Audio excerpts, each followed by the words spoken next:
Felvétel. Kedves nézőink, az eheti rendőrségi híreink következnek. A Zalavár megyei rendőrfőkapitányság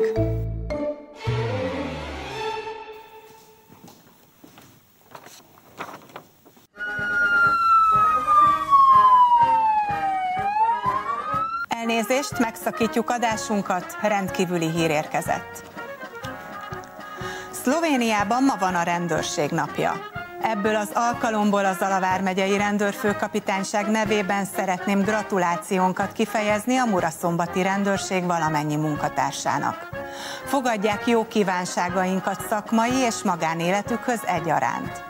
Szerencsések vagyunk, hogy ilyen erős és megbízható partnerünk van, mint a Muraszombati Rendőrigazgatóság, amellyel közösek a közrend védelmével és állampolgáraink biztonságának garantálásával kapcsolatos céljaink.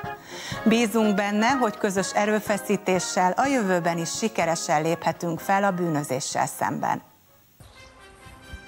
Srećno do obletnico kolegi.